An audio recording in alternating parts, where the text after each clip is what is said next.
Happy Thursday, everyone, and welcome to SUTV News. I'm Tessa Cheshire. And I'm Hannah Clove. Stay tuned to hear about SU's outdoor trip cross-country skiing and TDAA's production of The Secret Garden. This is SUTV, and we'll be right back after the break. Let's just do it. This is the story of a boy who didn't talk for a long time. I don't know. The boy liked things to always be the same. Any changes would scare and upset him. The unknown was an unfriendly place. The boy was very sensitive to lights and sounds. So he built secret hiding places where they couldn't get in. The boy didn't like looking people in the eye. He wasn't trying to be mean, it just made him feel uncomfortable. Sometimes he would flap his arms again and again. One day, I found out I have something called autism. My family got me help. Slowly, I found my voice and learned all the ways I could live with it better. Early intervention can make a lifetime of difference. Learn the signs at autismspeaks.org. SUU Outdoors trip leaders took students cross-country skiing at Deer Hollow Recreation Area last month. During this trip, the leaders taught students all of the basics so they could feel comfortable doing it for the first time. Students enjoyed hot cocoa, skiing, and making new friends. Stop by SUU Outdoors in the Student Center for information about trips. Next Friday, TDAA will be opening their first show of the semester, The Secret Garden. Here's Tessa Cheshire with a closer look. SUU's Department of Theater, Dance, and Arts Administration will be opening their first show of the semester on Valentine's Day. The Secret Garden, based on the 1911 book by Frances Hodgson Burnett, tells a story of grief, family, and hope. I hope that they learn that grief is an ever-evolving process and that it takes time and you have to continue to hold out hope for a better future. The Secret Garden, which is directed by SUU Professor Lisa Caressimo, choreographed by Professor Nancy Dobbs-Owens, and music directed by resident accompanist Andrew Flash, follows a young girl named Mary Lennox, who must move to Yorkshire, England after the death of her parents, Albert and Rose. She moves into Misselthwaite, a manor owned by her Aunt Lily's widower, the brooding Archibald Craven. During her time there, Mary and the other young residents of the manor bring life back to a neglected garden and ultimately to the residents of the manor itself. Rehearsals for Secret Garden began last semester in order to give the cast and crew enough time to fully prepare for the show. After blocking and choreographing the show, as well as learning the music, the cast entered run-throughs, polishing the show as best they could before moving into the Randall L. Jones Theater. Upon moving into the theater, the cast began working on spacing out the show in the actual space and figuring out the less enjoyable details such as where each set piece and prop needs to go. Despite the slight tedium, the cast has still been filled with enthusiasm and have been dedicated to the show. It's been really fun working on the show, and I love this cast so much. We all get along so well, and I think especially all of our music rehearsals and like ensemble numbers have been so fun to work on just because everyone's giving it their all. The Secret Garden opens in the Randall L. Jones Theater on February 14th, with performances the 14th, 15th, 20th, and 21st at 7:30 p.m., and February 15th and 22nd at 2 p.m. The show is free to any SUU student who has paid all of their student fees. All they have to do is show their ID to get in. To learn more, visit SUU TDAA on Instagram. For SUTV News, I'm Tessa Cheshire. That's better. Yay! And you told me there's a little surprise that you didn't include in the package. Yes, I was asked not to show it, but I'm allowed to tell about it. There are puppets in the show. Which is so cool. And they're actually made by my best friend, so a little bit of a brag about him because he's very talented. But they are so cool, so beautiful, really creepy, but you have to go to the show to see the puppets. So go to the show and see the puppets. That's awesome. Coming up, we will let you know how to plan for the weather in the days ahead. Stick around. We'll be right back after the break. Oh, hey, bud. Oh. Where are you headed? Just gonna hang out. It's a school night. With Gary and Todd? Yeah. Not sure about those two. I've been meaning to ask you. This is tougher than I thought. Is there any drinking going on in this crowd? No. I hope not, because alcohol can lead you to say things and do things that you really wish you hadn't. Isn't this what you're supposed to say? I know. So if any of your buddies ever pressure you to take a drink, just Tell them you promised your dad you wouldn't. I'd do anything to keep you safe. Okay, I will. I hope this is working. I promise. Love you too, Dad. They really do hear you. Ryan. Yeah? So start the conversation even before they're teenagers. Good idea. For tips on what to say, visit underagedrinking.samhsa.gov. A message from the Substance Abuse and Mental Health Services Administration. I'm Jenny Garth, and as a mother of 3, I know kids worry about a lot of things. Getting enough food to eat shouldn't be one of them. But here in America, that is a real worry for 1 in 5 children. Even though we are one of the most food-rich countries in the world, 15 million children don't know where their next meal is coming from. This is unacceptable, and something the Feeding America nationwide network of food banks is working to solve. Instead of accepting that our country lets billions of pounds of surplus food go to waste every year, Feeding America has made it their mission to help families in need by rescuing this food. Through food pantries and meal programs, the nationwide network of food banks provides more than 3 billion meals, serving virtually every community in the United States, including yours. Join me in supporting Feeding America and your local food bank by visiting feedingamerica.org. Together, we can solve hunger. Together, we're Feeding America.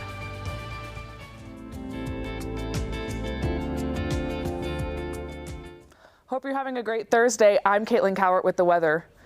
Fall spring is coming to an end. Let's look at the forecast for the week. Today has a high of about 58, still pretty warm, about 47. You can look for clouds today and tomorrow. Those warm temps are going to go about until Sunday when we're back in the 40s. Then look out for Wednesday, we're back in the 30s. Let's take a look at the radar this week. Looks like there's not much to see, so don't expect any rain or snow to ruin your weekend plans. Don't forget that Thunder 91 are doing radiograms for the Valentine's season. You can scan the QR code on the screen, you can send your Valentine a shout out on air, and even get the DJ to play their favorite song. That's all I've got for you. I'm Caitlin Cowart. Be safe and have a great weekend, T-Birds. Thanks, Caitlin. After the break, stay tuned to hear about NBA basketball updates and SU's local sports teams. We'll see you soon. Jason, let's go see your room. NBA. The National Basketball Association. What do you think? We kept it a little spare, so you can decorate it how you like.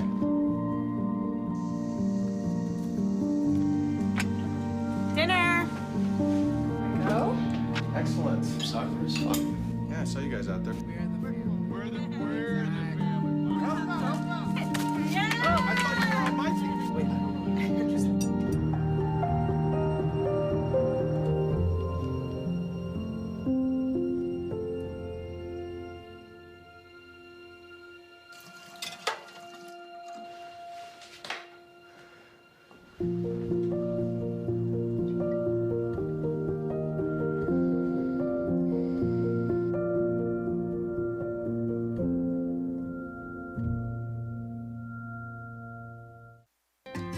Big or small, life is a collection of defining moments. And at Southern Utah University, these moments happen all the time. This is where you find your people, where new friends become like family, where you face challenges with confidence, knowing you have a supportive community cheering you on. These moments are more than just memories. They define who you are and who you will become. This is where you soar. See your future at suu.edu. Hi, I'm Clark Kent. Ben Polish with your favorite part of the day. It's time for SUTV Sports. Last Saturday, 5-time All-Star Luka Doncic was traded to the Los Angeles Lakers after being with the Dallas Mavericks his whole career. The trade came as a shock to fans as Doncic was the team's star player, leading the Mavericks to the NBA Finals last season. As part of the trade, 7-time All-Star Anthony Davis was sent to Dallas. Fans are saying this is the most shocking trade in recent NBA history. This weekend is busy for SU athletics. Today, February 6th, women's basketball will be at home looking for a win against California Baptist at 6:30 in the AFEC. The theme for this game is Power in Pink, so be sure to come and show support in the fight against breast cancer. Friday, February 7th is the first home gymnastics meet of the season. The theme is Beach Night, and the meet starts at 6:30 p.m. That's not all. Saturday, February 8th, the men's basketball team is back in the AFEC to play against Abilene Christian University. That game starts at 6:30 p.m. and don't forget to wear pink as well to the game. Super Bowl 59 is coming up this Sunday and will be held in New Orleans. This will be a big game for both teams, as it could be the second title for the Philadelphia Eagles or the third win in a row for the Kansas City Chiefs. That three-peat would be a first in NFL history. Catch the game on February 9th at 4:30 p.m. It'll be a moment in history no matter who you root for. Once again, I'm Ben Polish. Thanks for tuning into SUTV Sports. Back to Tessa and Hannah. Thanks, Ben. Coming up next, we have a recap of speed friendshipping and SUU study abroad programs. We'll return in a minute.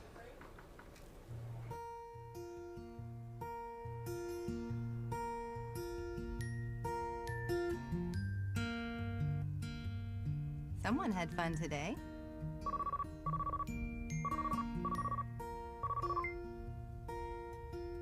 Hey, sweetheart, everything okay? Yeah, everything's fine. How's our little guy? Now I lay me down to sleep. Looks like I'm stuck working late tonight. Probably won't be home until closer to 8. Oh, that's okay. I have got a laundry list of emails to send out. I pray the Lord my soul to keep. Yeah, he did great. We had so much fun today. If I die before I wake. Try over and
The Still Center is starting some new activities this month. Here's Ben Polish with more. 2 more rounds after this, so make it count. The SUU campus has a new activity around.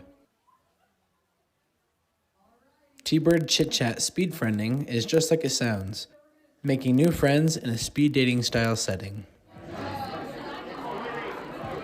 Katie Melessa, a psychology and communications major, gives her opinion on speed friending. I think just meeting new people.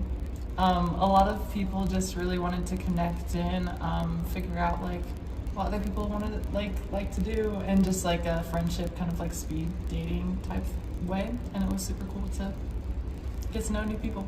Go, 4 new friends. Students swapped seats throughout the night, talking with new people each time, while also competing to win prizes. Jonah! Is it Jonah? Jonah!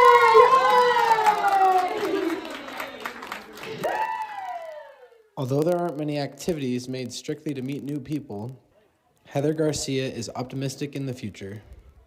We've noticed that a lot of students are struggling to make friends, and they're coming to these like big events like casino night or basketball games, and there's not really like a way to have intimate moments to like meet people, and so we just wanted to try speed friending so they could try to meet as many people as they want. T-Bird Chit Chats will be once a week during February, and with success, it will continue into future months. Find someone who's wearing the same colored shirt as you are.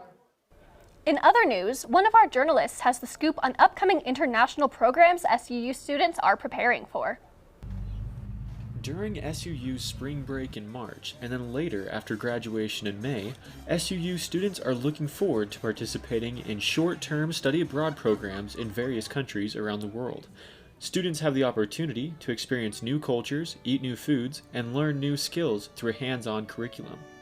Teachers are recruited to manage the trips and organize the students. One of these professors is Hayden Coombs. There's just so much to be gained by experiencing other cultures and visiting other countries. You don't really know what it's like anyplace else if you've never been anywhere else, right? And it's one thing to travel like city to city, that you can see huge differences in the culture and the way people live, but it is like truly mind-blowing to go visit some of these other places of the country, the world. Countries vary everywhere from England to China to Fiji, learning everything from anthropology to nutrition. Each group will visit various learning sites as well as tourist attractions, seeking to gain a real understanding of the culture and the subject. You know, this is a really cool way that SCU is able to help students kind of gain wisdom and knowledge outside of the classroom, outside of their curriculum and everything. So absolutely totally worth it. Something that I highly recommend to all students. Though the window to sign up for the trips has already closed, there are still plenty of opportunities to get involved with similar activities through the SUU Study Abroad offices. This is SUU TV. I'm Caden Wigman. Well, I don't know about you, but I did not know we worked with Clark Kent. I did not know we worked with Superman either. Does that mean he's Superman? I don't know. Superman is a journalist, though, so I guess it makes sense. We'll be back with news about the Red Riot events happening on SUU's campus. Joining me today to help illustrate the critical importance of contacting 811 before you dig is my alter ego, Micro. Can you hear me down there? Yeah, I can hear you, but I am not having a good time. Oh, what's the problem, little buddy? Well, for starters, I'm in a sewer. Yeah, been there, done that. Something's wrong down here. Hey, wait, whoa. Oh yeah, that's just another guy who started to dig before he called 811. You smell that?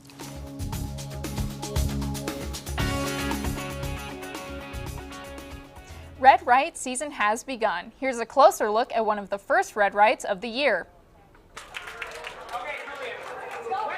It's Red Riot season. High schoolers looking for a chance to experience college come to SUU for a weekend at a time to take in the campus. So it depends on the Red Riot, but every Red Riot there's a different theme. So the last one we had, it was like a back to the past kind of deal. So we had like 80s themes, laser tag, lava lamps, fun like childhood games that you had. Juniors and seniors from all over have the chance to stay overnight in the dorms and play games, sing karaoke, make sand jars, and dance. Red Riot is run by student ambassadors and is often filled with laughter and new friendships. My favorite part is probably, I don't know, just how many people I get to meet, how many different things I get to experience. It's a great program. For SUTV News, I'm Hannah Clove. Recently, on December 7th, the new Sushi and Ramen, they have something for everyone. Kabuto already exists in St. George, Utah, but have now expanded to Cedar City for SUU students to try. This is the perfect spot for all students to bring their friends, with meals to share or a perfect date night for two. What I loved about coming to Kabuto's today was everything, especially the flavor of the food, because everything we tried was scrumptious. Yep. I couldn't agree more, yeah. Kabuto's had the best miso soup I've ever tried, probably the best sushi roll I've ever had. Everything about it was so fresh, it was so tasty. 10 out of 10 would come back. We will be coming back. Through Saturday from 11 a.m. to 9:30 p.m. and Sundays from 11 a.m. to 8:30 p.m. Students working as audiovisual technicians on SUU campus are seeing some changes to their system this semester. Here's Rory Quill with more. Along with the hiring of several new employees, students working as audiovisual technicians are also seeing changes in procedure and training. While some are looking forward to having everything laid out clearly, I'm really glad that we're having like a whole discussion about things we need to change, because I think we've just fallen behind on a lot of stuff. Others are more cautious about the system receiving a shakeup. I had a meeting with our boss before the meeting that the whole team had. So I have basically made my recommendations. I think some of them went through. Among the ideas in consideration is a new inventory system. Student technicians would have to scan their equipment into the system as they both set up and tear down events. It seems like a good way to keep track of the equipment, but there is concern that it might cause delays if the system doesn't work efficiently. For SUTV News, I'm Rory Quill. Stay tuned to hear us interview this week's SUU Apex speaker, Sibusiso Villane, where he will talk about being the first Black person to complete the 7 Summits quest and his embarks climbing Swaziland, Mount Everest, the South Pole, and so much more, right here after the break. Dad? Just 1 minute, okay? Hey, Bobo, do trees tell each other stories? I'm sorry. I'm afraid I don't know that. Hey, why don't we go find out?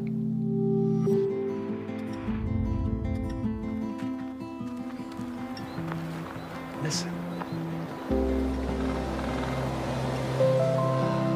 Do clouds take naps? I couldn't tell you.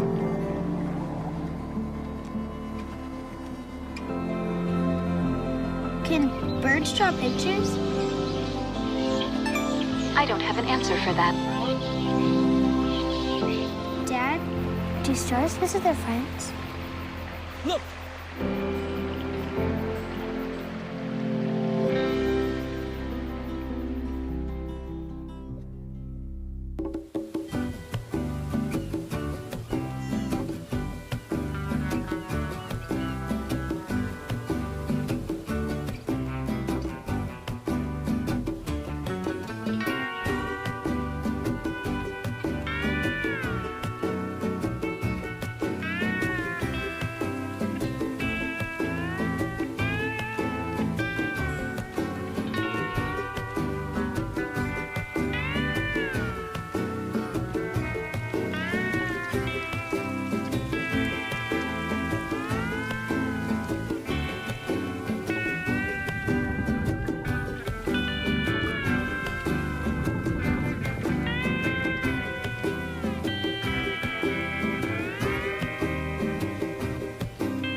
Today we have a special guest in the studio, Sibusiso Villane from South Africa. He was the Apex speaker this morning on SUU campus. He is the first Black person to summit Mount Everest and is in a unique group. He has climbed all the 7 tallest mountains in the world and has also skied to the North and South Poles. So you are an amazing adventurer. Thank you so much for joining us today. So what made you an adventurer? What about climbing do you love? Thank you. Thank you for having me. Well, I must say beforehand that when I was growing up as a young boy in rural South Africa in Eswatini, I wasn't that adventurous, even though we know that life is an adventure itself. But when talking about going hiking or going to the mountains, none of that existed in my vocabulary of doing things. But I got inspired to do what I've done when I met a wonderful man who became a friend, British High Commissioner from England to Eswatini in 1996. I just gave him an opportunity to hike in a game reserve where I worked, and I didn't get hooked into hiking, but because I just enjoyed the time with him, and that kick-started my sort of adventure career. But the one thing that really transformed my life full circle was when I summited Everest in 2003 on the 26th of May for the first time. And I realized then that at first I was capable, and secondly I realized that there's so much to do, and the world is so vast with so much to do, and there's a lot that needs to be done, yet we cannot do all of it in our lifetime. Yeah. How do you prepare for something like summiting one of the tallest mountains in the world? It's one of those bizarre things to talk about, particularly when I refer to myself, because I don't really think I prepared much as into doing stuff, because I couldn't go anywhere in the world to climb other mountains. I couldn't afford to do that.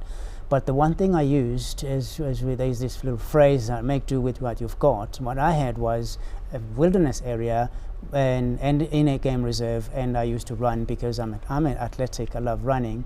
So I believe that the only thing that could put me in a better position to fight my way up to the top was being very, very physically fit and mentally fit. And mental fitness was thinking about what a challenge it was going to be, and seeing it near impossible, but at the same time believing that it can be done. So I didn't really have to go anywhere to train, but I think I'm one of the very few in the world that can claim that for 30 days, I was able to climb a few more smaller mountains in the Himalayas, and that was my training for Everest. And it was that, but it was because I couldn't have time to go anywhere. I couldn't have the financial resources to support my trip to anywhere, so I had to just take that and say, I think with this little that I've done, I'm ready, and then I'm glad I did it. Yeah. What do you hope that people, especially young Black people, take from your story? What I would like young Black people to take from my story is that it is not about where you come from. It is not about how you grow up. It is not about where you stand socially. But the most critical important thing is to believe in yourself and realize that you can do as much as anyone else. And just to be aware that no one is inferior to anyone. And we all have the greatest of potentials that we are naturally born with that can take us far and wide, and I do believe that we are born with no limitations. So if they can believe that they are here on this earth with no limits and they are limitless, that would have served my role being an inspiration. You truly are an inspiration. What's next for you? What's your next big adventure? It is always a very interesting discussion, that, because I think I have grown to understand that yes, it is about your next book or your next movie or your next mountain. So if, in fact, someone said it very beautifully, he said, the mountain you've just summited is the base of your next one. And I live by that now that I know that I need to do. What's my next is I'm working on a project where I would like to climb 4 of the highest mountains, lower than Everest, which are K2, Kanchenjunga, Makalu, and Lhotse. And I'm giving myself the next 3.5 years to try and raise the funding to do that. And I'm also working on a very special project of mine where I'm hoping to take 7 Black African women to the 7 volcano summits in the 7 continents. That will be very inspiring. It will be one of the legacies I want to leave before I decide to put things away and say I'm done. That's awesome. What's your favorite part of guiding climbing? My favorite part of guiding a climb is seeing people that never thought possible to reach the summit and them following in my footsteps and walking, and it gives me so much energy. I'll make an example of Kilimanjaro, where I've taken probably more than 30 expeditions, more than 300 people have led up Kilimanjaro, which has led to my 39 summits of the same mountain. People ask me, is it not boring? Is it still worth doing after that many summits? I say, you have no idea how inspired and encouraged I feel, because the mountain doesn't exist for me anymore. It's just the people I help to achieve that. That is hugely fulfilling for me. I would do it any day. So it's just helping others achieve what I've actually achieved myself. Would you say that's the most rewarding climb? Because you've mentioned that you've done some charity guides as well. Like, what's been your most rewarding climb? The most rewarding climb for me was able to put my body on the line, if I use that line, going back to Everest to suffer in the cold, to suffer the agony of the time away from family, and climb and use my name to raise funds that will support a child with their deserved educational needs. That was very fulfilling. That's wonderful. Thank you. Awesome. What are the differences between the different times you've climbed Everest? The differences between the two, which is the north and the south side, so that's that. The north side is in the Tibet side, and then the south side is on the Nepalese side. But coming to the climbing of the mountain itself, the north side is very exposed, and it is technically rock climbing, not necessarily hanging on things, but most of it is rock. Whereas on the south side, you're dealing with snow and ice, frozen snow and ice, and the camps are at a higher elevation. The north side has less success rate, south side more success rate. But in my opinion, north side safer, south side really very dangerous. So it depends on how you look at it. Awesome, that's so interesting. You have quite the story. Thank you so much for sharing your experiences with us here on SUTV. Thank you very much indeed for having me. Yes, of course. Well, I hope everyone enjoyed the show today. To you SUU students out there, good luck in your classes this week. Have a safe and fun rest of the winter season. Thanks for tuning in. I'm Tessa Cheshire. And I'm Hannah Clove. We'll catch you next time here on SUTV.